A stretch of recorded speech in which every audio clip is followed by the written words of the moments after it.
विशेष सूचना. एपिसोडमध्ये मांडली जाणारी मतं ही आमची वैयक्तिक मतं असून त्यातून आमचा कोणालाही दुखावण्याचा हेतू नाही. आम्ही मांडलेली मतं ही काळाच्या ओघाने बदलणारी असू शकतात. आम्ही कुठल्याही विषयातले तज्ज्ञ नाही याची श्रोत्यांनी नोंद घ्यावी. धन्यवाद.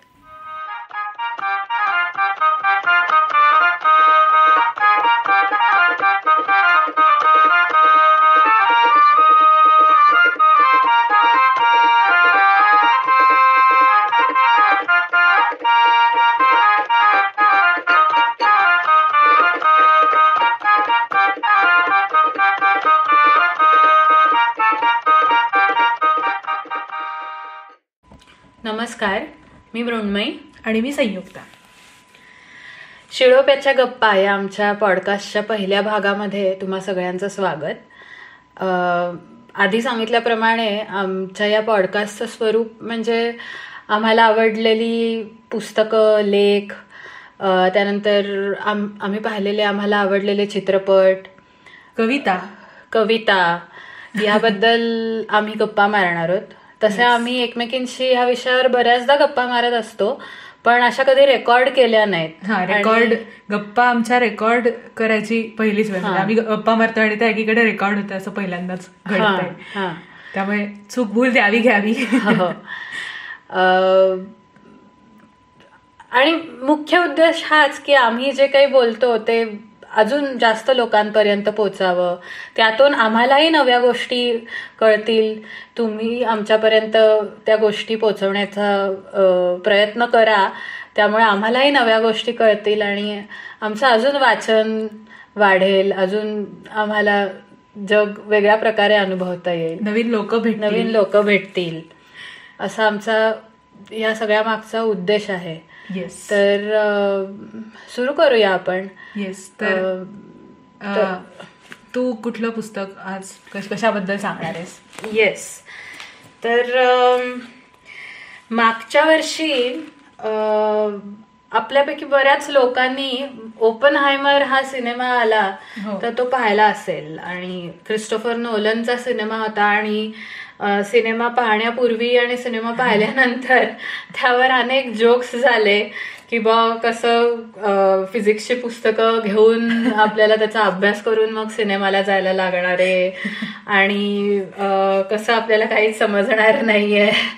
असे टिपिकल क्रिस्टोफर नोलनच्या सिनेमा आला की ज्या प्रकारचे जोक्स होतात तसेच बरेचसे झाले, मीम्स आले.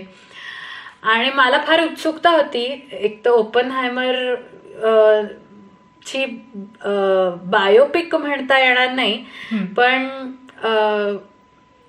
त्याच्यावर काय सिनेमा काढलेला असेल ते नोलन सारख्या माणसानी. तर म्हणून मग मी गेले सिनेमाला आणि मला एक्सपेक्टेड होतं की आपल्याला कदाचित हा सिनेमा पहिल्यांदा पाहताना समजणार नाहीये, पण मला बऱ्यापैकी समजला आणि मला एवढं एक्सपेक्टेड नव्हतं. सिनेमा प्रचंड, तुमच्या लक्षात असेल तर सिनेमा पूर्ण 3 तासाचा प्रचंड मोठा सिनेमा होता आणि तरी सुद्धा मला त्याचा स्पीड इतका फास्ट वाटला होता की तो असा चालू होता म्हणजे चालू झाला असं म्हणता तो संपला पण होता आणि एवढा प्रचंड स्पीड होता. इतक्या गोष्टी त्याला सांगायच्या होत्या, पण तरी सुद्धा सिनेमा संपल्यावर असं वाटलं की अरे आपल्याला ओपनहायमर कळलाच नाही. त्याच्या आयुष्यातला एक फक्त भाग, एक फेज फक्त त्यांनी मेनली ती लुईस स्ट्राउसच्या बरोबरचा त्याचा जो झालेला केस जी होती त्याबद्दलच जास्त करून तो सिनेमा होता. आणि अर्थात त्यांनी ती ट्रिनिटी आणि मॅनहॅटन प्रोजेक्ट मधला हा सगळा भाग ट्रिनिटी टेस्टचा दाखवला होता, कारण तो बेस होता त्या केसचा म्हणून. पण तो सिनेमा पाहून आल्यावर मला असं झालं की नाही, परत पाहायला पाहिजे, म्हणून मग मी परत पाहिला. आणि मग मी खूप त्या सिनेमाबद्दल आणि मॅनहॅटन प्रोजेक्टबद्दल, ओपनहायमरबद्दल, इन जनरल न्यूक्लिअर फिजिक्सबद्दल जितकं मिळेल, जितके लेख मिळतील ते वाचत होते. फक्त भारतातलंच नाही तर न्यूयॉर्कर आणि कुठे अजून कुठली वृत्तपत्र, नियतकालिक अशी कुठे वाचून, किंवा जुनी काही आर्टिकल्स लिहिलेली होती काही लोकांनी, काही सायंटिस्टनी, ती मी वाचत होते. आणि मग मला एका पुस्तकाचं नाव कळलं. रिचर्ड रोड्स ह्या हिस्टॉरियननी लिहिलेलं the making of the atomic bomb नावाचं पुस्तक अनेक लोकांनी, अनेक शास्त्रज्ञांनी, अनेक अभ्यासकांनी सुचवलं होतं. मी खूप लहान असताना, शाळेत असताना, लीज माइटनर ह्या महिला शास्त्रज्ञाबद्दल तिची बायोग्राफी मी वाचली होती मराठीतून. वीणा गवाणकरांनी लिहिली होती. आणि मला फार इंटरेस्ट होता या न्यूक्लिअर फिजिक्स आणि ॲटम आणि स्ट्रक्चर ऑफ ॲटम. आणि साधारण हे 8वी-9वी पासून सुरू होतं ॲटमशी रिलेटेड सगळं. आणि 12वी किंवा फर्स्ट इयर इंजिनिअरिंग पर्यंत, तरी फर्स्ट इयर इंजिनिअरिंगला कमी होतं, पण 11वी-12वी मध्ये खूप जास्त होतं ॲटॉमिक स्ट्रक्चर आणि एनर्जी लेव्हल्स आणि काय त्या सगळ्या टर्मिनॉलॉजीज. सो मला फार कुतूहल या विषयाचं आधीपासून होतं, म्हणून मग मी ते पुस्तक मिळवलं. आणि 1986 मध्ये हे पुस्तक 900 वाली पुस्तक आहे. बापरे. आणि ते 1986 मध्ये प्रकाशित झालं. त्या पुस्तकाला पुलिट्झर प्राइज मिळालेलं आहे. आणि ते पुस्तक सुरूच होतं, लिओ झिलार्ड नावाचा सायंटिस्ट होता, हंगेरियन ज्यू सायंटिस्ट होता. तो रेफ्युजी म्हणून लंडनमध्ये राहत होता. आणि त्यांनी ही जी चेन रिॲक्शन आहे की तो न्यूट्रॉन एका ॲटॉमिक न्यूक्लियसला जाऊन धडकतो आणि त्यातून एनर्जी बाहेर टाकली जाते आणि अजून 3 न्यूट्रॉन्स बाहेर टाकले जातात. मग ते 3 न्यूट्रॉन्स अजून पुढच्या न्यूक्लियसला धडकतात आणि अजून ती एनर्जी वाढत जाते, which is called chain reaction. त्याचं ते सगळं हे सगळं ॲटॉमिक स्ट्रक्चर वगैरे होण्याआधीच त्यांनी ते व्हिज्युअलाइज केलेलं असतं. लंडनमध्ये एका अत्यंत पावसाळी आणि कुंद अशा दिवशी तो ट्रॅफिक सिग्नल क्रॉस करत असतो, तेव्हा त्याला ते व्हिज्युअलाइज झालेलं असतं. असं त्या पुस्तकाचं ओपनिंग होतं. आणि खरं तर ही चेन रिॲक्शन आणि त्यातून ॲटॉमिक बॉम्ब होऊ शकतो हे त्या काळामध्ये, म्हणजे एक 20व्या शतकाच्या पहिल्या फर्स्ट हाफ ऑफ 20th सेंचुरीमध्ये अल्बर्ट आइन्स्टाईन, नील्स बोर आणि अर्नेस्ट रुदरफोर्ड हे ॲटॉमिक सायन्स मधले रथी महारथी ज्यांना म्हणून जग ओळखायचं, त्या तिघांनीही सांगितलेलं असतं की ऑल दिस इज मूनशाईन. मूनशाईन म्हणजे काय तर ही फेरीटेल आहे, हे कधीही खरं होऊ शकणार नाही. आणि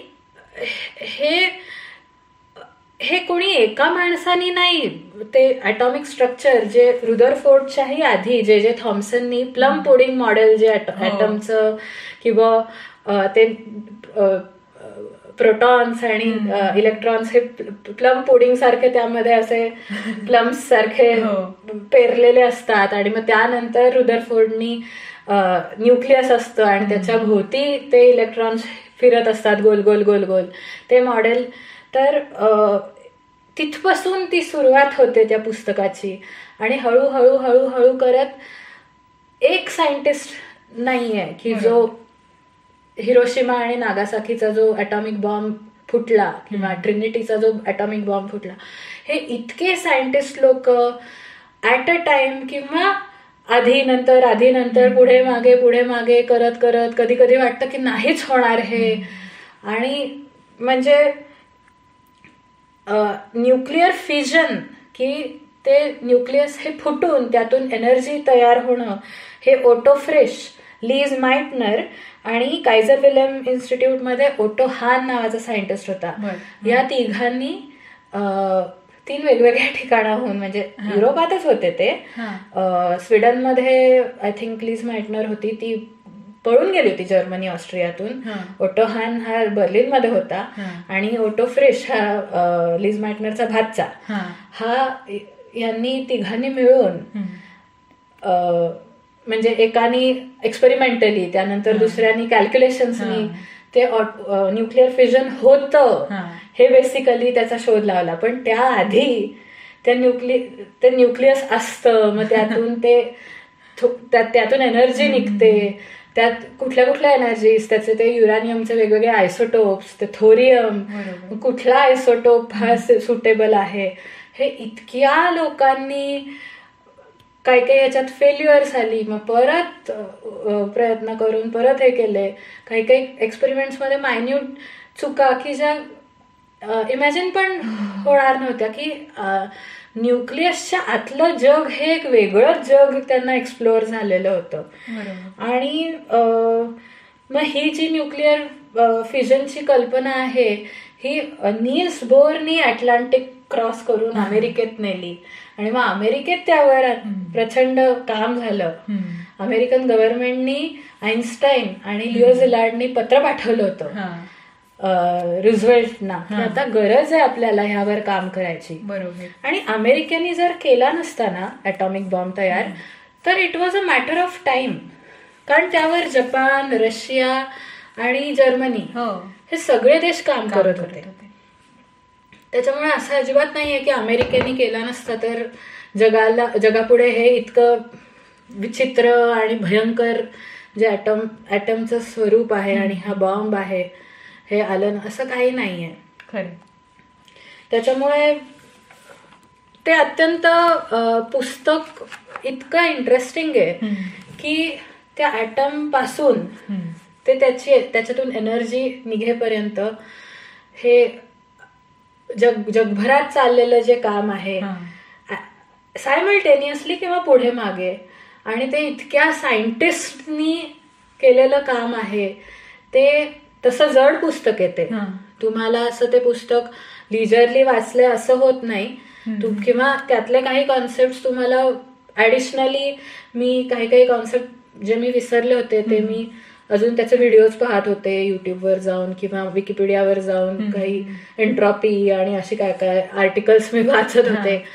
पण पुढे काय झालं हे सतत असं की अरे मग काय झालं, असं ते एक उत्कंठा वाटत राहते. बरोबर.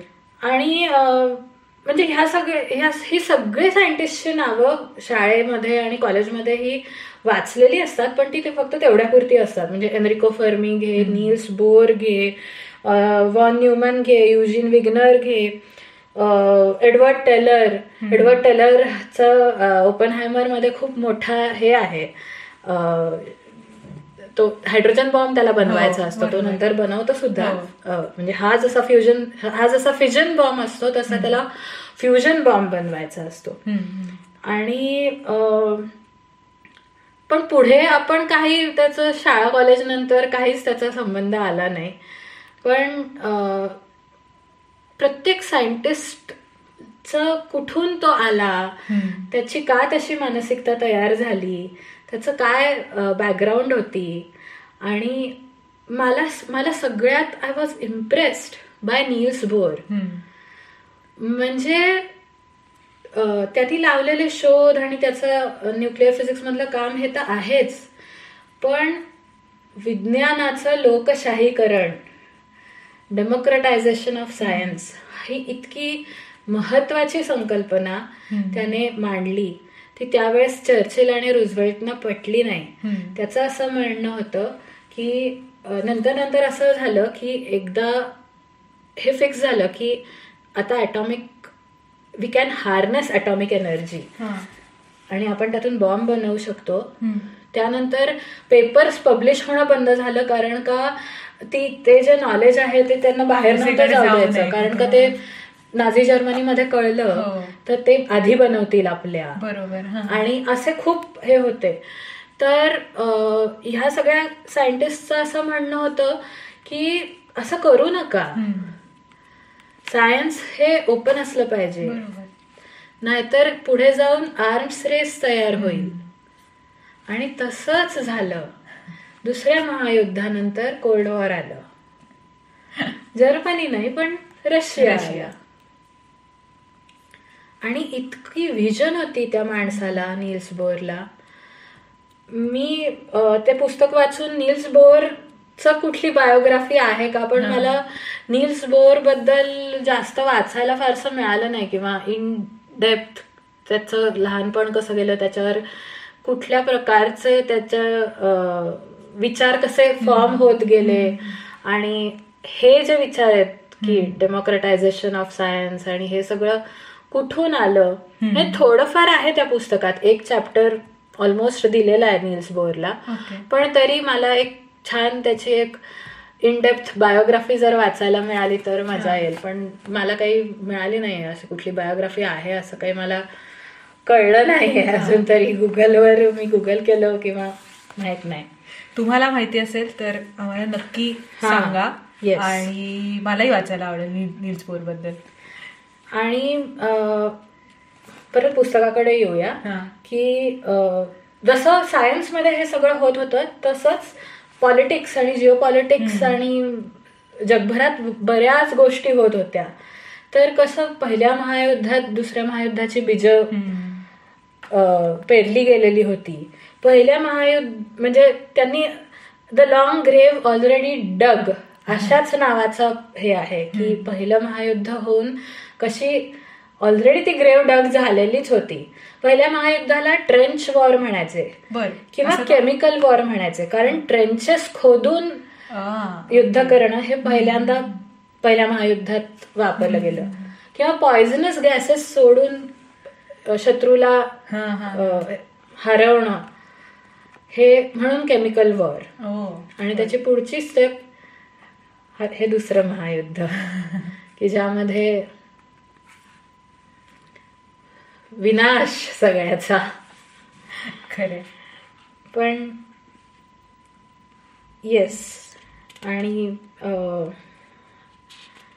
खरं तर ओपनहायमर हा cinema the Triumph and tragedy of जे रॉबर्ट ओपनहायमर हे काय बर्ड आणि मार्टिन शेरमिन नावाच्या अमेरिकन प्रोमेथियस असं पुस्तकाचं नाव आहे. तर त्यांनी त्यांच्या पुस्तकावर तो सिनेमा घेतलेला आहे, पण तो फक्त ओपनहायमर बद्दल. आणि हे पुस्तक जर तुम्हाला पूर्ण मेकिंग ऑफ ॲटॉमिक बॉम्ब अर्थात नावातच आहे, नक्की सगळ्यांनी वाचावं, irrespective of whether you are from science background or not. खरं जसं तू म्हणालीस की जड पुस्तक आहे, 900 पानं is a big number. 900 is a big number. आणि खरं तर तू आत्ता चेन रिॲक्शन कशी असते हे सांगितल्यावर मला आत्ता ते कळलंय. कारण माझा फार सायन्स आणि मॅथमॅटिक्स या विषयांशी खूप संबंध नाही आहे, पण नक्की मलाही नक्की वाचायला आवडेल ते पुस्तक. तू कुठल्या पुस्तकाबद्दल बोल? येस, आता खूप सिरियस थोडासा विषय होता, सो आपण आता एक थोडासा लाईट विषयाकडे येऊया. तर मी जे पुस्तक वाचलंय त्या पुस्तकाचं नाव आहे Shivaji park, Dadar 28, history, places, people. तर हे खूप नावच मला इतकं इंटरेस्टिंग वाटलं. आणि हे पुस्तक लिहिलं शांता गोखल्यांनी. सो तुमच्यापैकी बऱ्याच जणांना शांता गोखले हे नाव तुम्ही ऐकलं असेल. स्मृतिचित्रे हे जे लक्ष्मीबाई टिळकांचं पुस्तक आहे, सो त्याचं इंग्रजीत भाषांतर शांता गोखल्यांनी नुकतंच केलं. तर लायब्ररीमध्ये मी ते इंग्लिश भाषांतर जस्ट चाळत असताना, कारण मी मराठी पुस्तक वाचलंय, स्मृतिचित्रे मी ऐकलंय, ऑडिओ बुक ऐकलंय, तर इंग्रजीत ते कसं काय फॉर्मॅट आहे त्याचा आणि काय भाषा आहे, सो असं मी जस्ट पाहत असताना मी शांता गोखले नाव वाचलं आणि मग त्यांची कुठली पुस्तकं मिळत आहेत का हे पाहिलं आणि त्यात मला हे पुस्तक सापडलं. तर मला हे पुस्तक यासाठी वाचावं असं वाटलं की मला संकल्पनाच एक तर खूप आवडली पुस्तकाची, की पूर्ण शहरावर पुस्तक न लिहिता त्या शहरातल्या एका पिनकोडवर फक्त एक पुस्तक आहे की Shivaji park, Dadar 28. That's it. की तो एक भाग सोडला तर बाकी दादरबद्दल बोललेला नाहीये, फक्त शिवाजी पार्कबद्दल बोलल्यात. कारण शांता गोखलेंचं बालपण शिवाजी पार्कात त्या राहायच्या, म्हणजे त्या एरियात त्या राहायच्या. आणि नंतर मी त्यांची ऑटोबायोग्राफी वाचली आहे. पण मला हे पुस्तक असं मला माहीत होतं की त्यांचं बालपण दादर शिवाजी पार्कात गेलंय. त्यामुळे मला असं झालं की लहानपणी आपण जिथे राहतो, सो अख्खं त्यांचं ऑलमोस्ट सगळं आयुष्य त्या अजूनही शिवाजी पार्कलाच राहतात. सो किती मोठा एक इन्फ्लुएन्स असेल त्या भागाचा त्यांच्या व्यक्तिमत्वावर किंवा त्यांच्या पूर्ण जडणघडणीत. तर पुस्तकाची सुरुवात, पहिलाच जो चॅप्टर आहे तो त्याचं नाव आहे कॉन्क्वेस्ट ऑफ महिकावती. तर महिकावती हे आधीचं नाव होतं आणि मग एका प्रतापबिंब नावाच्या राजाने त्याच्यावर हल्ला केला आणि मग त्याचं राज्य होतं. आणि मग कसं राज्य बदलत गेलं. तर त्याने जे महिकावती आणि माहीम असं म्हणायचं, तर त्यांनी जे काही वस्ती तिथे बसवली, तर ते पहिलं स्थलांतर तिथे झालेलं. तिथे फार वस्ती नव्हती, फार विरळ वस्ती होती, खूप दाट झाडी होती. तर त्याने या प्रतापबिंब नावाच्या राजाने पहिली जी वस्ती तिथे बसवली, जी लोक तिथे राहायला आली, तर that is one of the first migration. आणि शहरं काय असतात, it's a migration of people ना, की जुनी लोक जातात, नवीन लोक येतात, वेगवेगळ्या भागांमधनं लोक येतात आणि असेच शहरं घडतात, अशीच शहरं बनतात. तर असे हे पहिलं स्थलांतर होतं दादरचं आणि एस्पेशली शिवाजी पार्काचं. तर ही सगळी ओरल हिस्ट्री आहे. म्हणजे काही अर्थात महिकावतीची बखर हे विका राजवाड्यांचं एक डॉक्युमेंट, हिस्टॉरिकल डॉक्युमेंट आहे, तर त्याच्यामध्ये काही संदर्भ आहेत. पण अशा ज्या जुन्या, आता ही खूपच जुनी एक ओरल हिस्ट्री असं म्हणायला पाहिजे. आणि मला ते वाचून असं वाटलं की शहरं आणि माणसं यांच्यामध्ये पॅरलली बदल घडत असं. म्हणजे शहर जसं बदलतं तशी माणसं बदलतात, किंवा माणसं जशी बदलतात तसं शहरही बदलतं. So it's a parallel growth of people. आणि जसं शहरं बदलतात तशी माणसं बदलतात, तशा पिढ्याही बदलतात. सो आपण पिढ्यांमधले जे फरक असतात, सो जर का तुम्ही आधीच्या पिढीत असणारं शहर आणि आत्ताच्या पिढीत असणारं प्रेझेंट कंडिशन मधली कुठलीही सिटी पाहिलीत, तर त्याच्यामध्ये तुम्हाला सिमिलॅरिटीज सापडतील त्या माणसांमधल्या किंवा त्या जनरेशन मधल्या आणि तेव्हाच्या शहरामधल्या आणि आत्ताची जनरेशन आणि आत्ताचं शहर. तर जसं मी आधी सांगितलं की हे एका पिनकोडवरचं पुस्तक आहे की शिवाजी पार्क. तर शिवाजी पार्कचा जन्म खरं तर त्या पुस्तकात असं दिलंय की शिवाजी पार्क हे होतंच आणि तिथे वेगवेगळ्या जमाती येऊन राहायच्या, भटक्या जमाती, की तिथे यायच्या, काही दिवस राहायच्या आणि निघून जायच्या. तर थोडंसं एकदम थोडक्यात मी सांगते की जेव्हा प्लेगची साथ आली मुंबईमध्ये, तर तिथे अतिशय, जसं मी सांगितलं की खूप दाट झाडी होती. आणि तेव्हाची जी ब्रिटिश गव्हर्नमेंट होती मुंबई म्युन्सिपल कॉर्पोरेशन होती, तर त्यांनी असं ठरवलं की प्लेगची साथ पसरली आणि आता त्याला कंट्रोल कसं करणार. तर मग त्यांनी असं ठरवलं की तिथल्या जमिनी विकायच्या, जमिनी काही भाग पाडायचा आणि ते विकायचे लोकांना, की जेणेकरून तिथली जी दाट झाडी आहे ती कमी होईल आणि जरा माणसं राहायला यायला लागतील, सो जरा स्वच्छता होईल. सो असं त्यांनी ठरवलं. आणि मग हळूहळू शिवाजी पार्कच्या आजूबाजूची जी काही जमीन आहे तर ती विकली जाऊ लागली आणि मग तिथे प्लॉट्स पडत गेले, मग तिथे घरं बांधली जायला लागली. पण मधला जो भाग होता, म्हणजे शिवाजी पार्क आत्ताचं जे मोठं ग्राउंड आहे, तर ते तसंच राहिलं.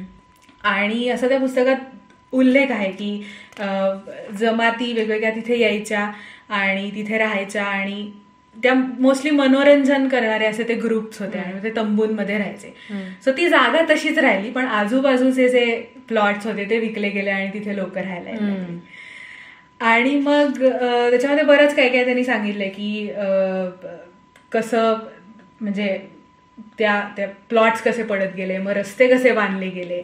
आणि इट वॉज अ प्लॅन्ड, काय म्हणतात, एक स्कीम होती, ती प्लॅन्ड स्कीम होती की ठरवून प्लॉट्स पाडले गेले, ठरवून तिथे लोकांना अतिशय स्वस्त दरात त्या विकल्या गेल्या जमिनी.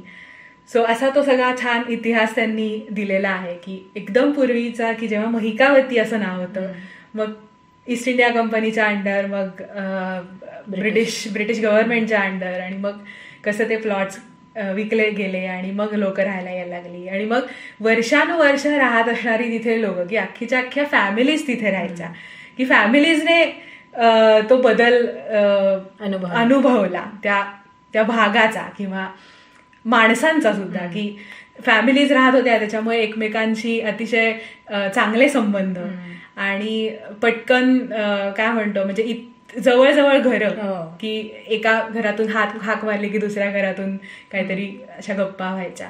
तर त्यांनी एक खूप छान आठवण सांगितली आहे की त्यांच्या बंगल्याच्या शेजारी एक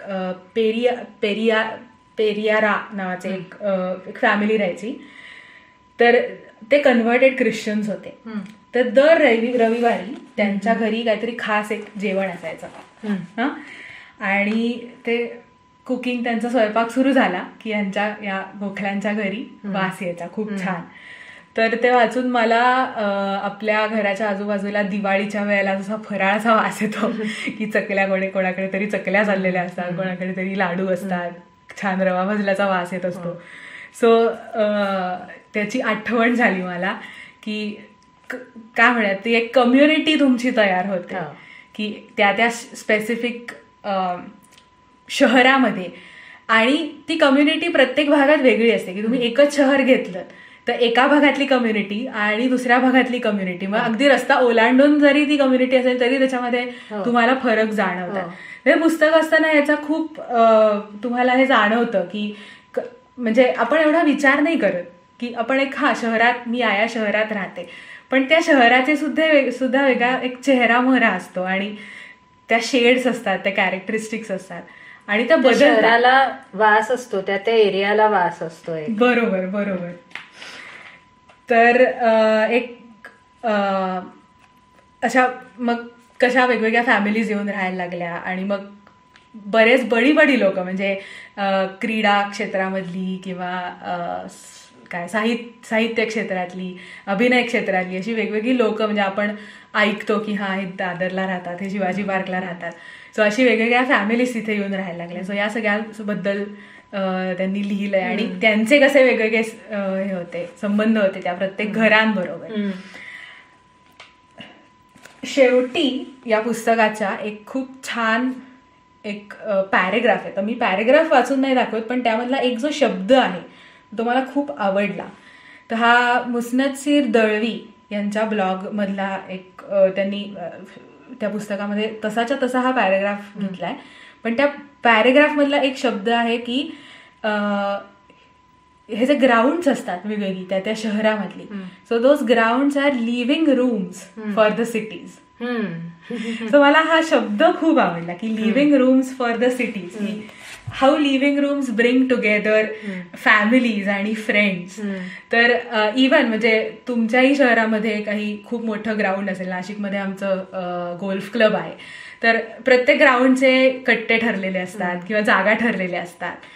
तर त्याप्रमाणे दोज आर द स्पेसेस की जिथे स्वतःची इंडिव्हिज्युअलिटी घेऊन पण तरी स्वतःची इंडिव्हिज्युअलिटी मागे सोडून किंवा ती बाजूला ठेवून लोक एकत्र येतात, आणि they form those very small spheres there, की नॉट नेसेसरी की मग ती लोक सेम बॅकग्राऊंडची असली पाहिजे, की कोणीतरी वेगवेगळ्या बॅकग्राऊंडची असतील, वेगवेगळ्या कम्युनिटीजची असतील, पण ती एक जागा त्यांच्यासाठी अशी होते की ते सगळं विसरून, ज्या काही कटकटी असतील, ज्या काही टेन्शन्स असतील, जे काही प्रॉब्लेम्स असतील ते विसरून दे कम टुगेदर देअर. सो जसं आपण आपल्या फॅमिली बरोबर लिव्हिंग रूम मध्ये, आपल्या घराच्या लिव्हिंग रूम मध्ये गप्पा मारतो, आणि त्या काही मोमेंट्स असतात की त्या गप्पा मारतानाचे त्याचे क्षण असतात की जेव्हा आपण सगळं विसरतो, आपण हसतो, आपण खेळतो, आपण खिदळतो, आपण रडतो, इव्हन आपण आपल्या इमोशन्स आपण शेअर करतो.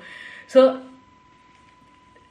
Living rooms for the cities, so ही जी ग्राउंड्स आहेत, सो तिथे सुद्धा आपण हे सगळं करतो. आणि शिवाजी पार्क त्यांनी असं लिहिलं की शिवाजी पार्क हे असं ग्राउंड आहे जिथे प्रत्येकाचा ठरलेला एक कट्टा आहे, आणि जर का नवीन तिथे कोणी दिसलं तर मे बी त्याला आउट ऑफ स्पेस किंवा आउट ऑफ प्लेस वाटू शकतं.